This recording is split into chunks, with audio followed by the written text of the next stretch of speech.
So that's the thing, Sammy. Like, I didn't realize there was an empty suite there in New Orleans over the weekend. I kept telling people about it. I'm like, oh, Sammy and them had to leave early. It's interesting because New Orleans was such a great place. And I do want to thank everybody who stopped by, who spent time with us. There was some kid who was on Twitter today. I think his name was Josh, who was upset because all we did was I just shook his hand at a Radio Row. We're walking through and I shake his hand and he was like, he had nothing. He had nothing prepared. That I guess is my ultimate takeaway is like, if you're going to go up to somebody and like meet them, like, hey, like have something to say. Just be like, hey, like, even if it's like, I really enjoyed your work. Like, okay, that is always going to be something like that. By the way, not for nothing, the Philadelphia Eagles are your world champions. There's a lot of cool stuff. I do, though, want to start focusing in on the Chicago Bears. We're going to do that here in just a second. So, Sammy, let's go ahead and start the show. Turn up your volume. Because you're about to listen to The Sick Podcast with Adam Rank. It's Hester trying to work it back to the middle. Gets past the first wave, and here he goes. It's Hester inside the 30. Hester's going to take it all the way for a touchdown. And no flag, 92 yards. The sickest Chicago Bears and fantasy football podcast. Sports entertainment like no other. It's gonna be sick. The 2025 season has officially started here. Actually, it starts in March, I think it is. The league new year or anything like that for all intents and purposes. The Chicago Bears season is on the clock. The Bears are there with the number 10 pick in the NFL draft, which if you watch the Super Bowl, is going to be an offensive lineman. Although I will say Trey Smith, who looked mighty good there a moment ago. So I think a lot of us, if we're people who collect sports trading cards, were buying in on Trey Smith last week. Now, not so much. And speaking of trading cards, at Windy City Sports Cards, they specialize in buying and selling all things related to Chicago sports. Whether you are a diehard fan of the Bears, Bulls, Cubs, White Sox, Blackhawks, Sky, Fire, it doesn't matter. We've got you covered with a wide variety and extensive selection of sports memorabilia and collectibles, not just Chicago-focused items, but items based on stuff all over. Although I will say, if you want one of these cool Caleb Williams cards, this one, I know the glare is killing us, but that thing's worth $5. So I might retire off that card. But by the way, the whole thing with the Kansas City Chiefs, like everybody wanted Trey Smith. And then like watching that game, we're like, let's keep looking. Let's not spend all of our money here. Although guys like, who's my guy? The former Bear. God, I was just on a show recently. And I still got the post Super Bowl thing going on with me. Great. Why can't I think of his name? But in any event, some people are like, he graded out fine. Some people are like, he was not good in the playoffs. I know that Ryan Poles is going to go out there and do his due diligence. I expect us to spend heavily in free agency. I honestly, as I think about this more and more, I think we're going to go through the draft for our offensive line. I think our defensive line help is going to come through free agency. So don't be surprised when our first couple of signings during free agency are going to be defensive-minded guys. We're going to be like, what are we doing? We need offensive line. We're going to be drafting offensive linemen. I think that's where it's coming from. That's my conjecture. We'll have months to talk about this leading up to it. And by the way, trying to figure out what we're going to be doing for the NFL draft, my friend who runs Marquee Sports Network, he wants me out. And I'm like, yeah, I'm in. And then I realized, like, I got soccer. Oh, I might not be able to be out there for a long, extensive time, which would be kind of a bummer because it would be fun to have a whole weekend to go out there and do some things. Is our guy ready to go? Okay, listen. Before we do anything else, I want to take an opportunity right now to bring on a friend of mine. We pre-taped this interview, and a lot of fun talking to the great Erik Kramer. So, Sammy, let's go ahead and roll that video. And I am very pleased right now to be joined by, I'm going to call him a friend because I met him last year in the Super Bowl. And he's such a friend. He took time to change his shirt because I know he had a Lions shirt on a moment ago. Please welcome Erik Kramer to the show. Erik, how are you, buddy? I'm doing great, man. How are you doing? You know what? I'm doing wonderful. Missed you this year in New Orleans. And actually, we had an interview scheduled with you, but the the Wi-Fi, and I know that nobody cares when media people complain about like, hey, the Wi-Fi in New Orleans is terrible. But we didn't get a chance to connect then. We get a chance to connect now. And here's my thing: if you're going to host a Super Bowl, how do you not check the internet connection? I'm telling you, and there's a lot of rumblings right now because there's a lot of people who feel like the Super Bowl might have outgrown New Orleans, which I don't want to believe because I love that city and they're great. Right. The people were amazing. The people were great, but things like the internet, not enough hotel rooms, things like that, it adds up. And so as we look forward to future events being played out there in New Orleans, I hope they get that sorted because I would like to go back there in the near Maybe future. you can New be Orleans, on the next Super Bowl city. What city's going to host the Super Bowls from here on? I would love to do that. I would love to work in the league office and be the guy who determines that because there are some cities. What city should or shouldn't get a Super Bowl? Yeah, you know what? We might need one in Barcelona, so I'm gonna go spend a week there just to see if this would be possible. Who's to say unless you scout it out, right? Yeah, just to make sure, get it all sorted. But and it's funny talking about future Super Bowls and all that stuff. And obviously, Bears fans love the offseason. Well, this is usually when everything comes together for us, and we're feeling pretty good. But Eric, let me ask you.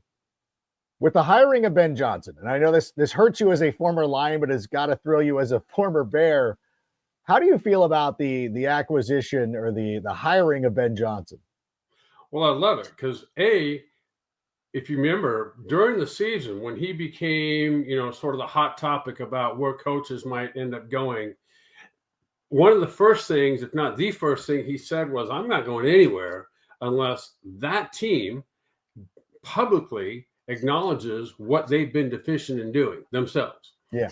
And so I think clearly once he got there, they made it very clear how this hierarchy goes because it was a mess even during the season. And so they must have done a lot to put him at ease. And excuse me, since he's been there making decisions, he's now gone about the business of taking more Lions coaches from Detroit. And I think is putting together an excellent staff. And more importantly, I think he has been given the autonomy to run this program the way he envisions. And he's learned a lot over the years. And I couldn't be happier that the Bears maybe finally are taking their first steps toward getting on the track to being back where they were 30, how many years ago? Was that 40 years ago now? Too long. We're getting close to 40 years. Yeah. In New Orleans. Yeah. Which is why we need to keep the Super Bowl in the New Orleans rotation for sure. But it's interesting too, because as we sit here in Jacksonville, still looking for a general manager. I'm not sure if if the Saints have quite dotted the I's with Kellen Moore yet. But all the things that Ben Johnson laid out was like, I want stability with the franchise. And when Kevin Warren came out and said that it was Ryan Poles' decision, a lot of people were kind of curious about that. But I think that was to let Ben know, hey, Ryan Poles is going to be your guy and everything like that. Yeah. Does it feel like almost, strange as it may sound, considering the last 15 years, the Bears were actually the adults in the room? It actually feels like they have their stuff together now. I think you mentioned Kevin Warren. The person who I really think it took the guy to step up was George McCaskey. He's the one, I think, that had he sat back and said nothing, I'm not sure Ben Johnson would have been the Bears coach today. And I think George had to step up and let everybody know, okay, Kevin Warren is our president, but Ryan Poles is the general manager. He's the guy that makes all the football decisions, and he's the guy that's leading this charge towards the head coach and beyond. And so, I think they've made, like you said, they became the adults all of a sudden, and thankfully they did, because had they not, I don't think Ben Johnson would be the head coach of the Bears today.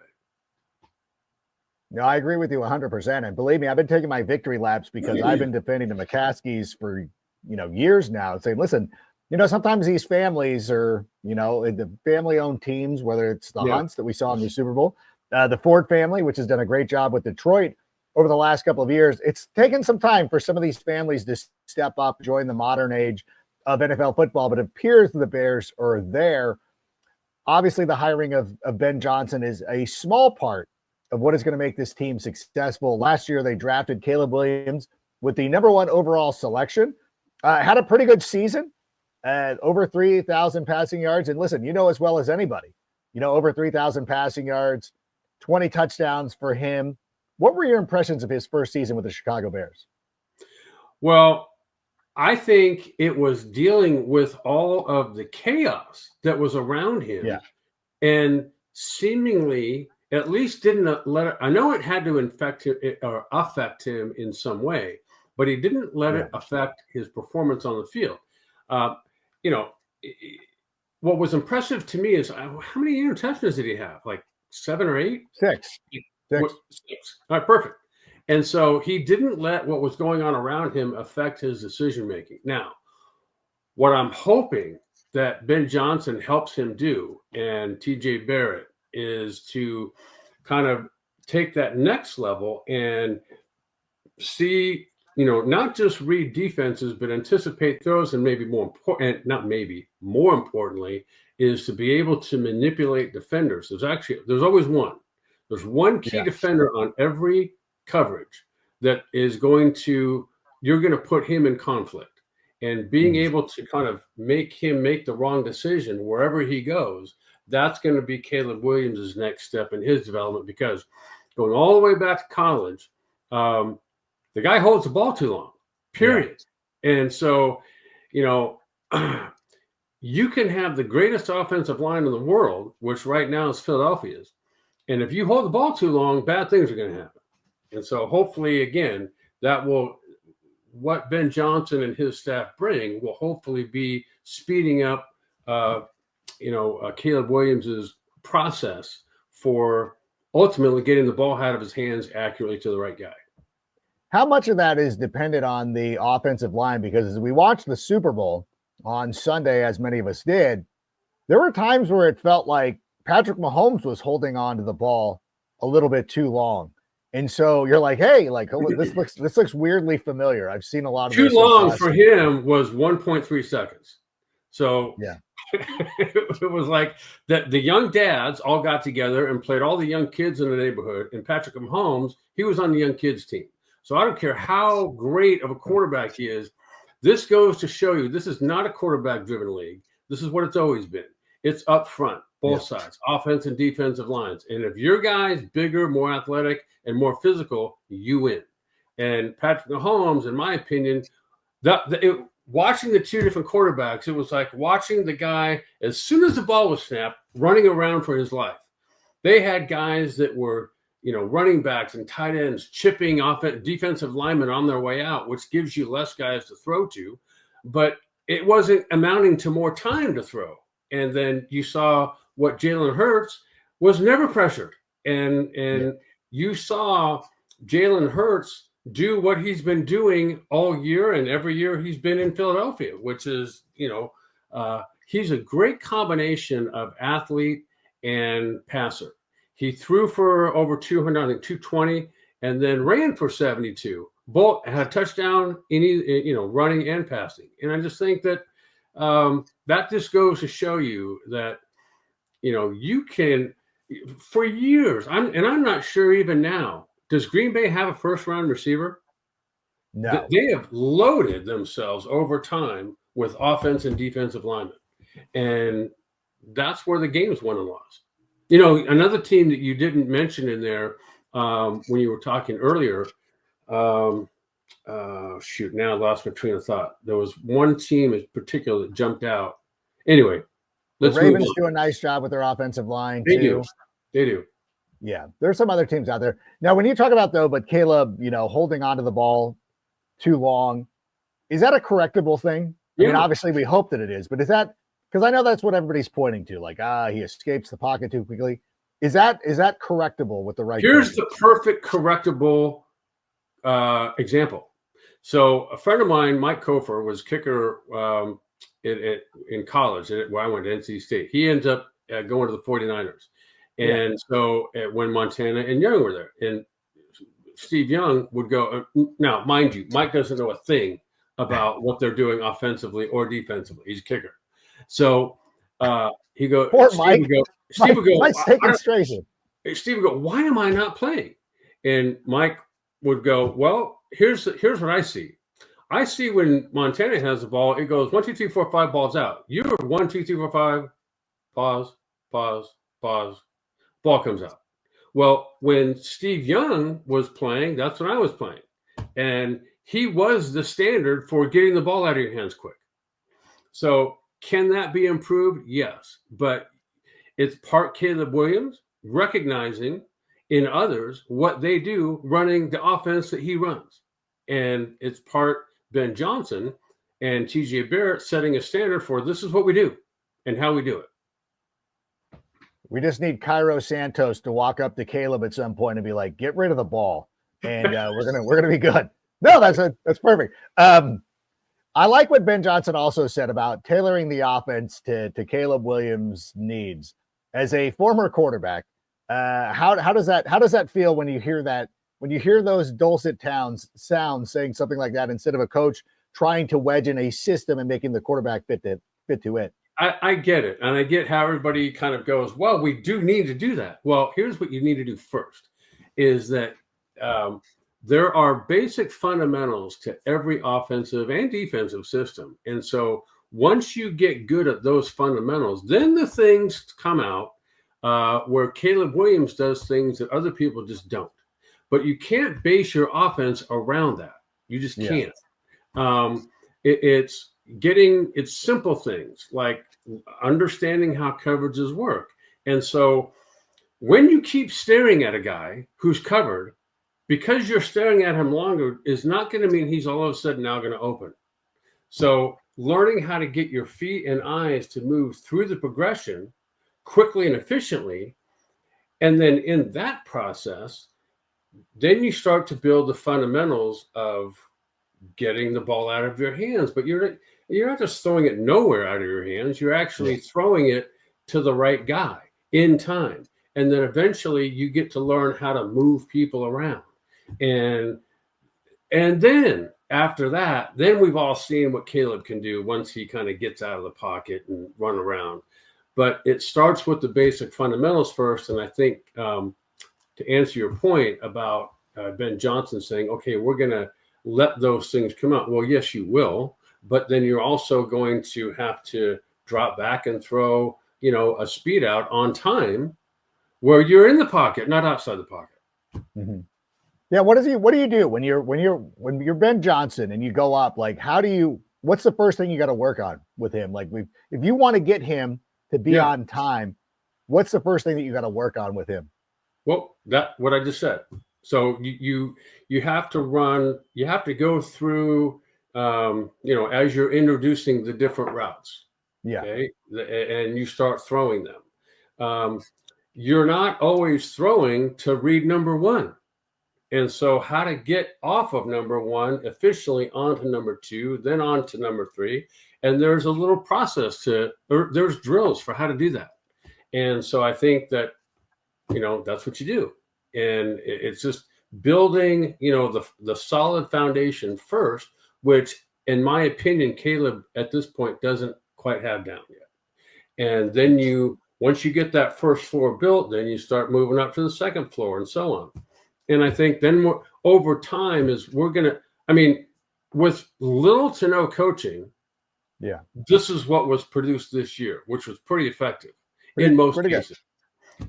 But now I think if you add that element I'm talking about, where he knows what he's doing and he only uses the escape clause that he's been born with once things sort of break down, but are also in the rhythm of the read. So it's, feet and eyes go to number one, feet and eyes go to number two, feet and eyes, as they're going to number three, chance by then you're avoiding a rush. And so now his avoiding a rush might be getting out of the pocket or finding a hole to run up into. Those are things that he can do that not a lot of guys can. But again, you have to have that fundamental foundation first. Yeah, I was just curious, because I coach kids and it's always like, we always have to do like the small little drills The simplest, most fundamental thing. And I didn't know if that was the same for NFL quarterbacks, but I guess it is. However, there's no age limit. So however old you are, that's what you do. That's what's fast. That's why that's why I asked a follow-up, because I'm like, wait, is it really just as simple as like, I know for me it's soccer and we're doing Barcelonas all the time, but like, for quarterbacks. Okay, well, it's great. I mean, like that part of it's cool. And I appreciate that. And I like the process. And I think Caleb is ready for the challenge. And of course, the Bears have the number 1 overall pick in the draft. Do you feel like it has to be offensive line with the first overall pick? Like I know that there'll be some calls for defense because of the defensive players that might be available. What do you think the Bears do at number 10? I think here's what I think Philadelphia just did for the whole league, including the Bears, this is the blueprint. Get young, get big, get athletic, and get physical. And chances are, if you start with that, you're going to win a lot of football games. And so my opinion is I don't care if they go offense, defense, I don't care. Just commit to your offense and defensive lines being the best offense and defensive lines in football. And then you're going to be in or win pretty much every game. Yeah, that's the way you got to build it up, and it allows Caleb to continue to develop. So a lot of it, great stuff coming up for the Bears. But before we let you go, I did want to take an opportunity to talk about your great book, The Ultimate Comeback. You gave me a copy last year, and I remember reading it. And it starts off, a lot of athletes' books will start off with the high point of their life, something about winning the Super Bowl or whatever. Or you do this. You initially start off with the letter that you wrote to your son, Dylan, about, going out and take, like, it was such a grounding thing, because you talk about the process of, like, you were planning your suicide and writing this letter to your son. Actually, I think you said you wrote 8 of them? I think you did. Why was this book so important? How is life like? I know we don't have a long time to really talk about it, but it's amazing to read this and to get to know you a little bit as I've done. And how do you reflect on all that stuff today? Because it's an amazing journey. Well, I think for me, so this is coming up on 10 years now, this August, and since my suicide attempt, and a lot has happened between then and now, and I think what has hit me over time is how much my experience in life, which is I'm just a normal guy, how much my experience has resonated with other people and in their normal lives. And I think that's really what has been most grounding for me. And it also touches on, kind of what lays ahead and what I've been working on these last several years. And one of them is right around the corner. There's two women I'm working with. One's name is Catherine Casimir, and she's the head of a nonprofit here locally where I live called Bright, B-R-I-T-E. And they work with a lot of kids in classrooms today on the very things we're going to be doing with this mental health touchdown program. It's going to be an after-school program for 4th, 5th, and 6th graders to begin with. But it's kind of be like, Al-Anon. There's no age limit. And we want to build this program up and basically get kids to learn through acting out skits and curriculum of how to build their own home team and cultivate that over time. Their own home team of support. First, you got to identify the kind of human quality characteristics that you yourself either do or would like to embody. And then that could come in the form of a teacher, someone that's maybe your friend, maybe slightly older, at least maturity wise. And then you have to go how, not just identify them, but then you have to learn how to approach them and what to say when you do. And so it's all based on, basically listening and learning how to listen effectively, curiosity wise and empathetically. And then over time, you kind of get 1 or 2 or 3, and then over time, those might change and they might move away. Your perspective of who they are might change. And so anyway, those are things that we're very close to employing right now. And then getting the curriculum situated. And then there's a passing camp for young people that, people like me that have either played in the NFL or in college. And it's kind of a holistic approach to football. So it's, again, starts with communication, as everything does, and a solution-focused leadership workshop we're going to do, and basically through a lot of drill progressions, and we'll have specialized presenters to get them and their families thinking a little bit beyond high school, and we're going to employ this mental health touchdown in that as well. All right. Well, Eric, listen, thank you so much for spending some time with us here today to talk about the future of the Chicago Bears. More importantly, talk about your great journey, the ultimate comeback. Go ahead, go to a local bookstore and find this. Don't order it. Listen, you get it where you get books, but go to a local bookstore. You can actually get it on my website, which is even better. Even better. EricKramer12.com. If you want, you can get a signature copy or whatever. So give it a shot. All right. Well, that's what everybody should do. I want to thank you. I know you got another interview to get to. Let's do this again real soon. It went too long until the last time. So I want to do this again real soon. Thank you so much for being here, and hope to talk to you soon. All right. My pleasure. Thanks, Adam.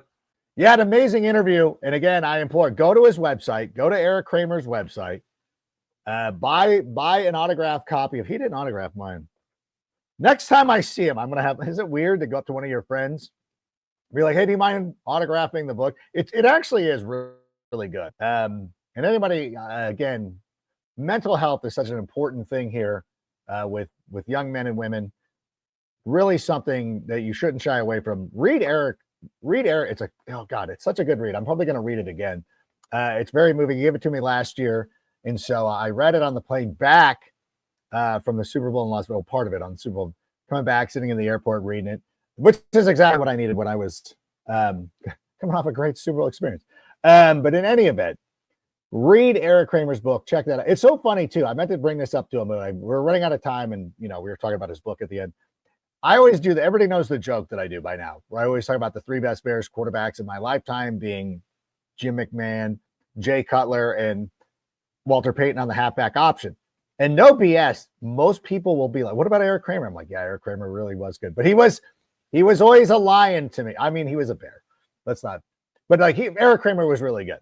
But the joke works with Walter Payton. Otherwise, it wouldn't work. And I just realized I just moved a thing of Hershey's Kisses into the windowsill, and they're going to melt here if I don't get it. But listen, we're going to Take It to the Rank this week. We got a lot of stuff to talk about. We'll start diving into more of our Super Bowl experience. And once again, I do want to thank everybody who watched any part of that. We got some great small shows of the Sick Podcast with Adam Rank. Guys like James Jones, Brian Baldinger. We had some great interviews. I want to tell, I'll tell this story right now. Then I'll let us out of here, Sammy, because I actually got to go out and do another thing with Scott Farrell. You know what? I'm going to save it. I'm going to save the David Montgomery story. I want to leave something there. So in any event, thanks to everybody for being here. Thanks to Erik Kramer for joining us here today. Appreciate you. We will see you Wednesday for Take It to the Rank. Until that time, Sammy, go ahead and play us out. And that's a wrap. Hope you don't miss us too much until next time. Follow the Sick Podcast with Adam Rank on YouTube, Instagram, Facebook, Google Play, and Apple Podcasts.